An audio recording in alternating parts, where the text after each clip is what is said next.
যেখানে কেটেছে বা ওই জায়গাটা নয় কিন্তু জলের মধ্যে বরফ দাও, না পড়বে তোমার ফোসকা, না পড়বে ঠিক। আমরা ছোট ছোট বিষয়গুলো না আমরা অ্যাভয়েড করছি, ছোট ছোট বিষয়। এই ও বলেছে এইটাকে মেজে দিতে হবে, ও বলেছে ওটাকে দিতে হবে, কোনো দরকার নেই। আমার যতটা কর্তব্য অতটাই, কারণ আমি তো ডাক্তার নেই।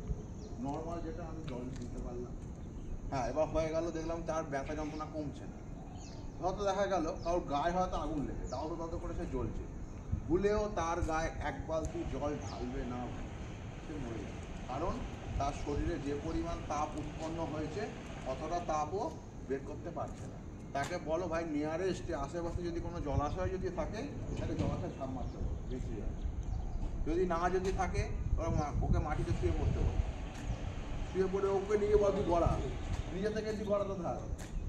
যখন দেখলে একটুখানি কমের দিকে এসে তার উপরে কোনো একটা ভিজে কম্বল টম্বল তার উপর চাপা দিয়ে হসপিটাল। কোনো জামা কাপড় খুলতে যাবে না, তুমি জামাটা খুলতে গেলে হয়তো ছালটা উল্টে চলে এলো, কোনো দরকার আছে? দরকার নেই। এই ছোটো ছোটো ছোটো ছোটো এইগুলো মাথায় রাখবে, কারণ তোমার সবাই চাকরি করে, প্রত্যেকে চাকরি করি।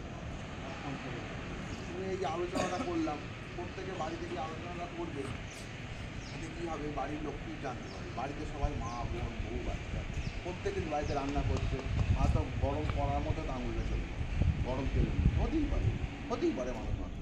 ওই যে অনেকে বলে এইটা দেয় সেটা দেয়, কেরাসিন তেল দেয়, পেট্রোল দেয়, ডিজেল দেয়, কোনো দরকার নেই। সঙ্গে সঙ্গে জল, সঙ্গে সঙ্গে দেনার দেন জল। যতক্ষণ না তার জ্বালা কমবে ততক্ষণ কিন্তু সে জলের মধ্যে হাতটা ডুবে যাবে, সে আগে হোক বা পরে হোক। জল সবসময় জল। কিন্তু একটি মাথায় রাখবে, যদি কাউ ধরো দেখেছো রাস্তাঘাটে অ্যাক্সিডেন্ট হয়েছে, অল্প বিস্তার কেটে গেছে, আমি জল দিয়ে দিলাম, ঠিক আছে। যদি দেখতে পাও রক্তর ভেতর থেকে হাড় দেখা যাচ্ছে, হাড় সাদা অংশ, ভুলেও জল দেবে না, কারণ হাড়ে জল লাগলে হাড় পচতে শুরু করে, হাড়ে জল দেবে,